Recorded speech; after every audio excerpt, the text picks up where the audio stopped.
Namaste friends. In today's Chemtonics, I am going to discuss about very important concept, charge on colloids and Hardy-Sculls rule. So remember, the main reason for the stability of the soul is charge on the colloid. If there is a charge, the colloidal particle will not come nearer to each other so that there is no aggregation. So hence remember, charge on the colloid is the very important concept. So the main reason for this, the stability is charge. Now, we will see this particular table. Negatively charged and positively charged salts. Negatively charged salts are metallic salts. Remember copper, Ag, Au, platinum, etc. Metallic sulfides, that is As2S3, CDS, cadmium sulfide, starch, gum, gelatin, charcoal, all these naturally occurring salts. And acidic dyes like Congo red, eosin, etc. Congo red, eosin, etc. These are negatively charged salts. Remember this point. Then positively charged salt, remember metal hydroxides like ferric hydroxide, aluminum hydroxide, chromium hydroxide, hydrated metal oxides such as aluminum oxide, Fe2O3, oxides like TiO2, hemoglobin. See, hemoglobin is the only naturally occurring salt which is positively, remaining all are negatively charged salt. Remember this point. And basic dyes like methylene blue, Prussian blue, all these are comes under positively charged salt. Mainly you remember the sulfide salts, metallic salts are negatively charged, and hydroxide salts and this hemoglobin basic dyes are positively charged salts. Now, origin of charge we will see. Why this charge is present on the colloidal particles? There are so many reasons. I have taken only important reason here. Preferential adsorption of the common ion. Adsorption of the common ion from solution. Always remember colloidal particle adsorb common ion from the solution. Which means if you know what all the substances are mixed to get a particular colloid, you can easily tell what is the charge on the colloid. ಅಂದ್ರೆ ನಿಮಗೆ ಏನಾದರೂ ಯಾವ್ಯಾವುದನ್ನ ಕೊಟ್ಟಿದ್ದಾರೆ ಅಂತ ಗೊತ್ತಾಗ್ಬಿಟ್ರೆ ಏನ್ charge ಇದೆ ಅನ್ನೋದು ಗೊತ್ತಾಗ್ಬಿಡ್ತದೆ. For example ನೋಡಿ, AgI react with KI. AgI precipitate, ಇದನ್ನ ನಾವು ಇನ್ನೊಂದು ಮೆಥಡ್ ಅಂತ ಕರಿತೀವಿ. What was that? So peptization method ಅಂತ ಹೇಳಿ ನೆನಪು ಮಾಡ್ಕೊಳ್ಳಿ. So freshly prepared precipitate converted into colloidal sol by using electrolyte. So ಇದು ಫ್ರೆಶ್ಲಿ ಪ್ರಿಪೇರ್ಡ್ ಪ್ರೆಸಿಪಿಟೇಟ್ ಅಂತ ಅನ್ಕೊಳ್ಳಿ. ಸೊ KI ಅನ್ನ ಆಡ್ ಮಾಡಿದೆ. KI ದಲ್ಲಿ ಆಡ್ ಮಾಡಿದ್ರೆ which is common ion iodine. Iodine charge ಏನು minus. Hence I can write the represent this particular colloidal soul like this. AgI one line I minus negatively charged I can tell. Negative charge ಅಂತ ಹೇಗೆ ಹೇಳಿದೆ? iodine is common. ಹೌದಾ? So ಇಲ್ಲಿ ನೋಡಿ, AgI is precipitate now. Fresh precipitate. ಈಗ KI ಬದಲಿಗೆ ನಾನು Ag ಅನ್ನೋತ್ರ ಹಾಕ್ತೀನಿ, ಎಲೆಕ್ಟ್ರೋಲೈಟ್ ಅನ್ನ. Ag ಅನ್ನೋತ್ರ ಹಾಕಿದ ತಕ್ಷಣ Ag ಪ್ಲಸ್ ಇಸ್ ಕಾಮನ್. ಹೌದಾ? Ag common, here I common. Ag common ಇರೋದಕ್ಕೆ Ag ಪ್ಲಸ್ ಅಬ್ಸಾರ್ಬ್ ಆಗ್ತದೆ. ಸೊ ಅದಕ್ಕೆ you can say positive charge. So ಅಂದ್ರೆ ಏನ್ ಹೇಳ್ತಾ ಇದೀನಿ ಅರ್ಥ ಮಾಡ್ಕೊಳ್ಳಿ. So if there is the process, if it is given, ಅಂದ್ರೆ ಯಾವ್ದನ್ನ ಮಿಕ್ಸ್ ಮಾಡಿ ಯಾವ್ದ್ರ ಜೊತೆ ಮಿಕ್ಸ್ ಮಾಡಿದ್ರೆ ಕೊಲೈಡ್ ಬರ್ತದೆ ಅನ್ನೋದು ಕೊಟ್ಟಿದ್ರೆ you can easily tell the charge. ನಾವು ಅಥವಾ ಇದು ಈ ರೀತಿನೂ ಕೊಟ್ಟಿರ್ತಾರೆ. ಸಿಮಿಲರ್ ರಿಮೆಂಬರ್ AgI ಹೇಗೆ ಫಾರ್ಮ್ ಆಗ್ತದೆ? Ag ಅನ್ನೋತ್ರಿ ಮತ್ತೆ KI ಅನ್ನ ಮಿಕ್ಸ್ ಮಾಡಿದ್ಮೇಲೆ. ಹೌದಾ? ಈಗ ನೋಡಿ, ಇಫ್ Ag ಅನ್ನೋತ್ರಿ dissolved in excess of KI, ಏನಾಗ್ತದೆ? Ag ಅನ್ನೋತ್ರಿ ಅಂಡ್ KI 1:1 ರಿಯಾಕ್ಷನ್ ಆಗಿ AgI ಬಂದ್ಬಿಡ್ತು. ಆದ್ರೆ ಎಕ್ಸೆಸ್ ಯಾವ್ದಿದೆ ಇಲ್ಲಿ? ಎಕ್ಸೆಸ್ KI ಅಂದ್ರೆ ಫಸ್ಟ್ ರಿಯಾಕ್ಷನ್ ಇದ್ದಂಗೆ ಇದು KI ಎಕ್ಸೆಸ್ KI ಇರೋದಕ್ಕೆ ನೆಗೆಟಿವ್ ಚಾರ್ಜ್ ಬರ್ತದೆ, because iodine is absorbed. Similarly if KI is dissolved in excess of Ag ಅನ್ನೋದ್ರೆ ಯಾವ್ದು ಎಕ್ಸೆಸ್ ಇಲ್ಲಿ? ಸಿಲ್ವರ್ ಎಕ್ಸೆಸ್ ಇದ್ರೆ ಯಾವ್ದು ಪಾಸಿಟಿವ್ ಚಾರ್ಜ್, ಯಾವ ಚಾರ್ಜ್ ಬರ್ತದೆ? Positive charge. So positively charge sol is going to form. Like this we can easily tell which charge is present on the particular soul depending on the process. ಇನ್ನೊಂದು example ನೋಡ್ತೀನಿ ನೋಡಿ. FeCl3 in water hydrolysis take place to form hydrated oxide soul. ಹೌದಾ? ಇಲ್ಲಿ ಯಾವ್ದು excess ಇದೆ ನೋಡಿ, ಯಾವ್ದು excess ಇದೆ? In this particular case excess of water. Remember, ಇಲ್ಲಿ ಎಕ್ಸೆಸ್ ಆಫ್ ವಾಟರ್ ಇದೆ. ಸೊ ನೆನ್ಪಿಟ್ಕೊಳ್ಳಿ. ಸೊ ಹಿಯರ್ ಇಲ್ಲಿ ಎಕ್ಸೆಸ್ ಆಫ್ ವಾಟರ್ ಅಲ್ಲ, ಸಾರಿ,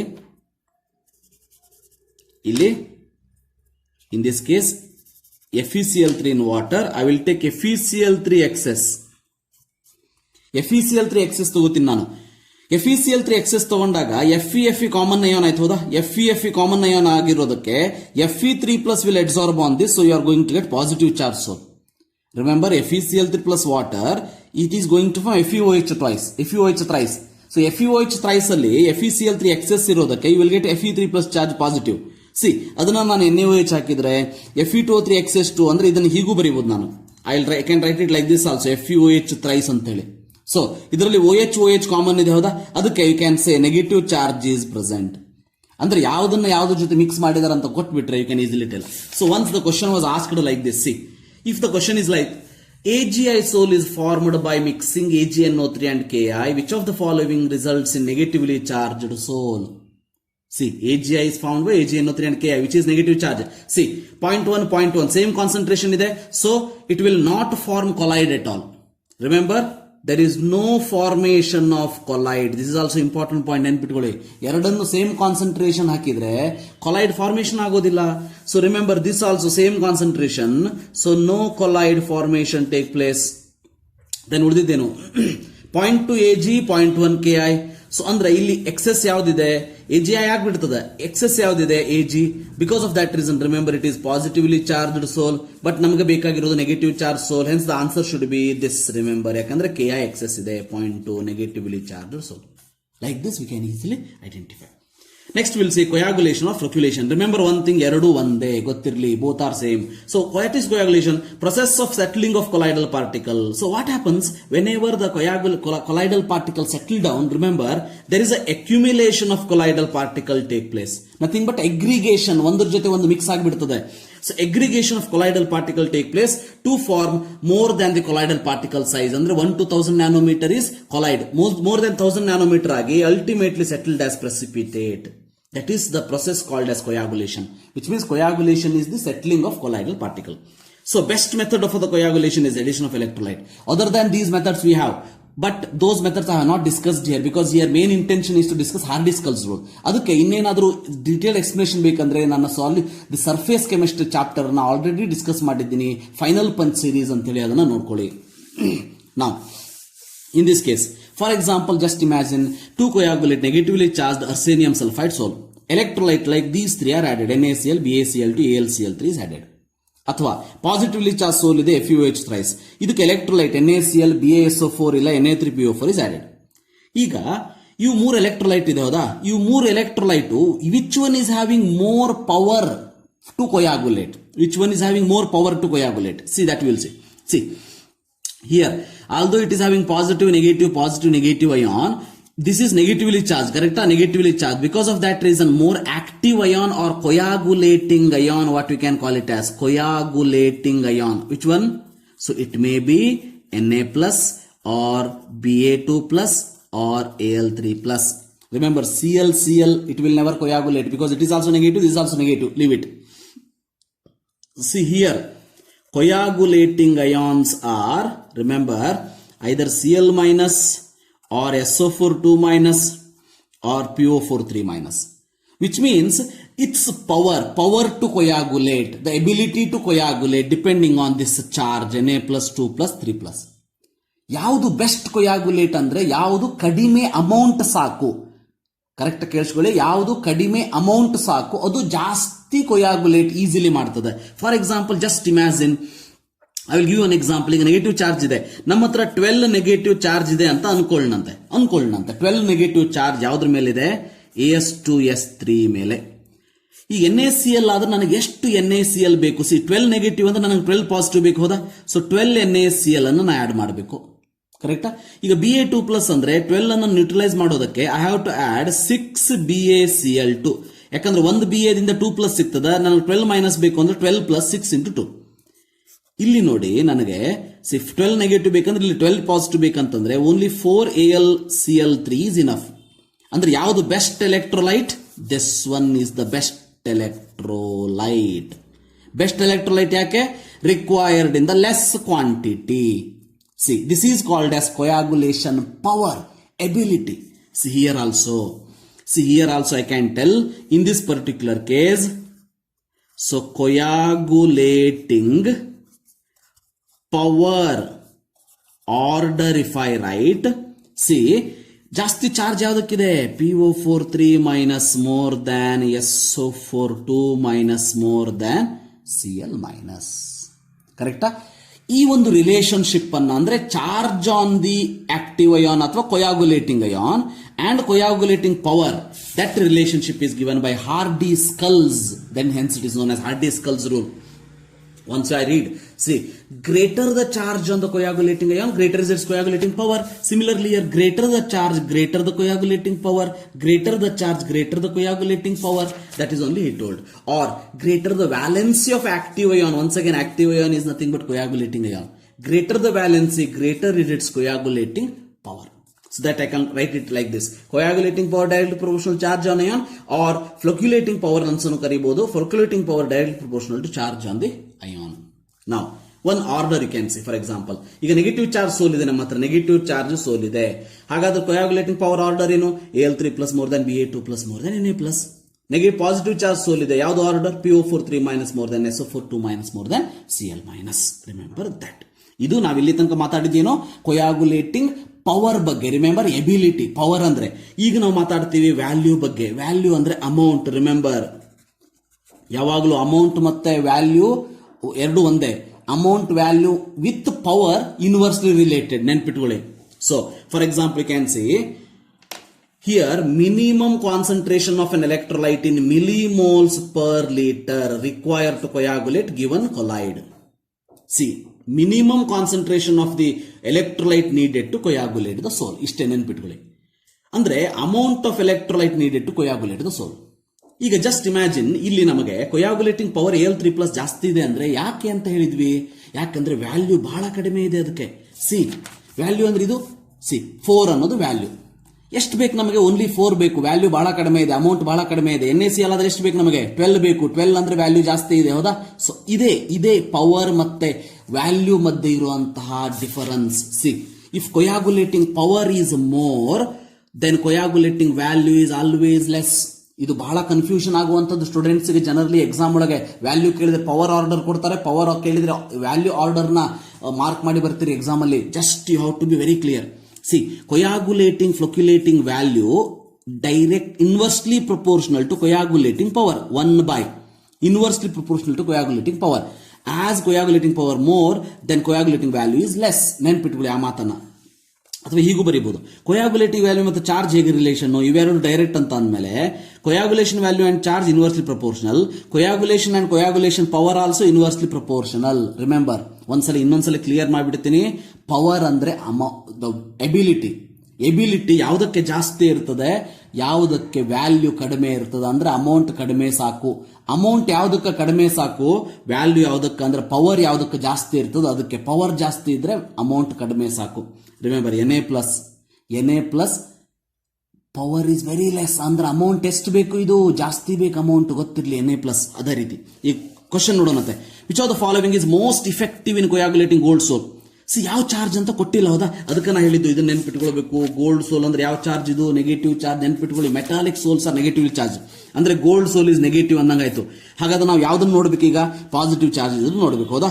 ಪಾಸಿಟಿವ್ ಚಾರ್ಜ್ ಇರೋದನ್ನ ನೋಡಬೇಕು. ನಾವು ಪಾಸಿಟಿವ್ ಚಾರ್ಜ್ ಇರೋದನ್ನು ನೋಡಬೇಕು. ಆದ್ರೆ ಏನ್ ಕೇಳಿದ್ದಾರೆ ಇಲ್ಲಿ? ಮೋಸ್ಟ್ ಇಫೆಕ್ಟಿವ್ ಅಂದ್ರೆ ಮೀನಿಂಗ್ ಏನು? ಪವರ್ ಕೇಳಿದ್ದಾರೆ. ಇಫೆಕ್ಟಿವ್ ಅಂದ್ರೆ ಮೀನಿಂಗ್ ಏನು? ಪವರ್ ಕೇಳಿದ್ದಾರೆ. ಪವರ್ ಕೇಳಿದ್ದಾರೆ ಅಂದ್ರೆ ಚಾರ್ಜ್ ಏನಿರಬೇಕು? ಜಾಸ್ತಿ ಇರಬೇಕು. ಚಾರ್ಜ್ ಜಾಸ್ತಿ ಯಾವುದಕ್ಕಿದೆ? ಪಾಸಿಟಿವ್ ಅಲ್ಲಿ ನೋಡಿ, ಇದು +1 ಇದೆ, ಇದು +1 ಇದೆ, Kನು +1 ಇದೆ, Mg2+ ಇದೆ. ಅಂದ್ರೆ ಆನ್ಸರ್ ಯಾವುದು? ಡಿ. Like this. ಅರ್ಥ ಆಯ್ತಾ? ಸೊ ಮೋಸ್ಟ್ ಇಫೆಕ್ಟಿವ್ ಕೊಯಾಗುಲೇಟಿಂಗ್ ಅಂದ್ರೆ ಕೊಯಾಗುಲೇಟಿಂಗ್ ಪವರ್ ಜಾಸ್ತಿ ಇರೋದು. ಪವರ್ ಜಾಸ್ತಿ ಯಾವುದಕ್ಕೆ ಇರ್ತದೆ? ಚಾರ್ಜ್ ಜಾಸ್ತಿ ಇದ್ರೆ. ಚಾರ್ಜ್ ಯಾವುದಕ್ಕೆ ಜಾಸ್ತಿ ಇದೆ? Mg ಜಾಸ್ತಿ ಇದೆ. So answer should B D. See here, coagulating colloidal solution As2S3 which has the minimum coagulating value. See, ಇಲ್ಲಿ ಫಸ್ಟ್ ಚಾರ್ಜ್ ಯಾವ್ದಂತ ನೋಡಬೇಕು. ಸೊ ಅರ್ಸೇನಿಯಂ ಸಲ್ಫೈಡ್ ಚಾರ್ಜ್ ಕೊಟ್ಟಿದಾರಾ? ಚಾರ್ಜ್ ಕೊಟ್ಟಿಲ್ಲ. ಬಟ್ ಇದನ್ನ ನೆನ್ಪಿಟ್ಕೊಡ್ರಿ, sulphide sols are negatively charged. ಅಥವಾ ಇದು ಈ ಕ್ವಶನ್ ನೋಡಿನೂ ಕೂಡ ಅನಾಲಿಸಿಸ್ ಮಾಡಬಹುದು. ಸಿ, ಈಗ ನಮಗೆ ಚಾರ್ಜ್ ಇದು ನೋಡ್ರಿ, ಯಾವ್ದ್ರಲ್ಲಿ ಜಾಸ್ತಿ ವೇರಿಯೇಷನ್ ಇದೆ ನಿಮಗೆ? ಸಿ, ನೆಗೆಟಿವ್ ಅಯಾನ್ ಅಲ್ಲಿ ವೇರಿಯೇಷನ್ ಇಲ್ಲ. Cl ಅಂದ್ರೆ ಎಲ್ಲಾ Cl ನೆಗೆಟಿವ್ ಇದೆ ಅಂದಮೇಲೆ ಇದು ಪಾಸಿಟಿವ್ ಇರೋದಕ್ಕೆ ಸಾಧ್ಯ ಇಲ್ಲ. ಇದು ಕೂಡ ನೆಗೆಟಿವ್ ಇರಬೇಕು. ಯಾಕಂದ್ರೆ ನಮ್ಮ ಆನ್ಸರ್ ಈಗ ನಾವು Cl ಅನ್ನು ನೋಡಿ ಆನ್ಸರ್ ಹೇಳ್ತಾ ಇಲ್ಲ. ಯಾಕಂದ್ರೆ Cl ನೋಡಿ ಆನ್ಸರ್ ಹೇಳೋದಕ್ಕೆ ಬರೋದೇ ಇಲ್ಲ, 4ರಲ್ಲೂ ಇದೆ. ಅಂದ್ರೆ ಮೀನಿಂಗ್ ಏನು? ಗಿವನ್ ಸೋಲ್ ಇಸ್ ನೆಗೆಟಿವ್ ಅಂತ ಹೇಳಿ. ಹಿಂಗೆ ಕಾಮನ್ ಸೆನ್ಸ್ ಯೂಸ್ ಮಾಡ್ಕೊಳ್ಳಿ. ಸೊ ಅಥವಾ ಇದನ್ನಂತೂ ನೆನಪಿದ್ರಂತೂ ಬಹಳ ಬೆಸ್ಟ್, ನೆನ್ಪಿಟ್ಕೊಳ್ಳಿ. ಸೊ ಅಂದ್ರೆ As2S3 ಇಸ್ ನೆಗೆಟಿವ್ ಅಂದಂಗೆ ಆಯ್ತು. ಕೊಟ್ಟಿದ್ದಾರೆ ನೆಗೆಟಿವ್ ಇಂಡೈರೆಕ್ಟ್ಲಿ. ನಾವು ವಿಚ್ ಹ್ಯಾಸ್ ಮಿನಿಮಮ್ ವ್ಯಾಲ್ಯೂ ಬೇಕು ನಮಗೆ. ಮಿನಿಮಮ್ ವ್ಯಾಲ್ಯೂ ಅಂದ್ರೆ ಚಾರ್ಜ್ ಏನಿರಬೇಕು, ಮ್ಯಾಕ್ಸಿಮಮ್ ಇರಬೇಕು. ಹೌದಾ? ಮಿನಿಮಮ್ ವ್ಯಾಲ್ಯೂ ಅಂದ್ರೆ ಚಾರ್ಜ್ ಏನಿರಬೇಕು, ಮ್ಯಾಕ್ಸಿಮಮ್ ಇರಬೇಕು. Remember, very important. ಈ ಪಾರ್ಟ್ ನೆನ್ಪಿಟ್ಕೊಳ್ರಿ, ಇಷ್ಟನ್ನ ನೆನ್ಪಿಟ್ಕೊಳ್ಳಿ ಸಾಕು. ಇಡೀ ದಿಸ್ ಹಾರ್ಡಿಸ್ಕಲ್ಸ್ ರೂಲೇ ಫಿನಿಶ್ ಆಗಿಬಿಡ್ತದೆ. ಸೊ ಸಿ, ನೆಗೆಟಿವ್ ಇದೆ ಗಿವನ್ ಸೋಲ್. ನಮಗೆ ಯಾವ್ದು ಬೇಕು? ಪಾಸಿಟಿವ್ ಇರೋದು ಬೇಕು. ಪಾಸಿಟಿವ್ ಜಾಸ್ತಿ ಇರೋದು ಬೇಕು, ಕಡಿಮೆ ಇರೋದು ಬೇಕು. ಮಿನಿಮಮ್ ವ್ಯಾಲ್ಯೂ ಕೇಳಿದ್ದಾರೆ. ಮಿನಿಮಮ್ ವ್ಯಾಲ್ಯೂ ಅಂತಂದ್ರೆ ಜಾಸ್ತಿ ಚಾರ್ಜ್ ಇರೋದು ಬೇಕು. ಜಾಸ್ತಿ ಚಾರ್ಜ್ ಯಾವ್ದಕ್ಕಿದೆ? ಅಲ್ಯೂಮಿನಿಯಂಗಿದೆ. So answer for this question is D. Yes. ನಾವು see, AgI is negatively charged. ಅವರೇ ಕೊಟ್ಬಿಟ್ಟಿದ್ದಾರೆ. Fine. Negatively charged sol, the reagent with least precipitating power, least ability. See, least ability power, least ability, least charge. ಯಾಕಂದ್ರೆ directly proportional. least ability, least charge. least charge ಯಾವ್ದಕ್ಕಿದೆ? ಯಾವ್ದಕ್ಕಿದೆ ನೋಡಿ, ಇದ್ರೊಳಗೆ +3 ಇದೆ, ಇದ್ರೊಳಗೆ +1 ಇದೆ, ಇದ್ರೊಳಗೆ +2 ಇದೆ. ಅಂದ್ರೆ ಇದ ಆನ್ಸರು ಅಲ್ಲ. Glucose should be the answer. ಯಾಕೆ ಗ್ಲುಕೋಸು? ಬಿಕಾಸ್ ಗ್ಲುಕೋಸ್ ಅಲ್ಲಿ ಚಾರ್ಜೇ ಇಲ್ಲ ಅಂದ್ರೆ, so power, least coagulating power, precipitating power you can say. So the answer for this is D. ಈ ಟೈಪ್ ಕ್ವಶನ್ ಕೇಳ್ತಾರೆ, ನೆನಪಿರ್ಲಿ. ಚಾರ್ಜ್ ಅಷ್ಟ ಅಲ್ಲ, ಚಾರ್ಜೇ ಇಲ್ಲ ಇದಕ್ಕೆ, ಮತ್ತೇನ್ ಮಾಡ್ತೀರಿ? So it should be the answer. ಈಗ ನೋಡ್ರಿ, ಇದನ್ನು ಒಂದ್ಸಲ ಕೇಳಿದ್ದಿದೆ. NaCl ಕೊಟ್ಟಿದ್ದಾರೆ, BaCl2, AlCl3, 1 2 3 ಅಂತ ಕೊಟ್ಟಿದ್ದಾರೆ. Added to the negatively charged soul. Here charge is given. Fine. So which is the correct order of coagulating power? Which is the correct order of coagulating power? Once again I will tell you, power ಜಾಸ್ತಿ, charge ಜಾಸ್ತಿ. If power is more, charge is more. Power is more, charge is more. Power is more, charge is which is more? +1 here, +2 here, +3 here. What is the charge? AlCl3 is more. Correct? AlCl3 is more. Then 2, then 1, 2 more than 1, 2, 1, 3 more than 2 more than 1. Answer should be B. Yes. Electrolyte having maximum flocculating value for AgI, Ag plus soul. ಇದು positive charge ಸೋಲ್. AgI, Ag plus soul. ಏನ್ ಕೇಳಿದ್ರೆ ಮತ್ತೆ? ಫ್ಲಕ್ಯುಲೇಟಿಂಗ್ value ಅಂದ್ರೆ charge. C, ಇಲ್ಲಿ maximum ಕೇಳಿದ್ದಾರೆ. Maximum ಕೊಯಾಗುಲೇಷನ್ value ಅಂದ್ರೆ minimum charge ಇರಬೇಕು. ಹೌದಾ? ಮ್ಯಾಕ್ಸಿಮಮ್ ಕೊಯಾಗುಲೇಷನ್ ವ್ಯಾಲ್ಯೂ ಅಂದ್ರೆ ಮಿನಿಮಮ್ ಚಾರ್ಜ್ ಇರಬೇಕು. ರೈಟ್. ಪಾಸಿಟಿವ್ ಇದೆ ಅಂದ್ರೆ ನಾವು ನೆಗೆಟಿವ್ ಪಾರ್ಟ್ ಅಷ್ಟೇ ನೋಡಬೇಕು. Sulphur year, Cl year, PO4 year, SO4 year. ಇಲ್ಲಿ ಪಾಸಿಟಿವ್ ಇದೆ ಅಂದ್ರೆ ಉಲ್ಟಾ ನೋಡ್ರಿ, negative. Maximum value. So maximum value ಅಂದ್ರೆ ಚಾರ್ಜ್ ಏನಿರಬೇಕು? ಕಡಿಮೆ ಇರಬೇಕು. ಚಾರ್ಜ್ ಕಡಿಮೆ ಯಾವ್ದಕ್ಕಿದೆ? S2 minus, PO4 3 minus, 2 minus, -1. ಅಂದ್ರೆ ಆನ್ಸರ್ ಯಾವುದು? NaCl.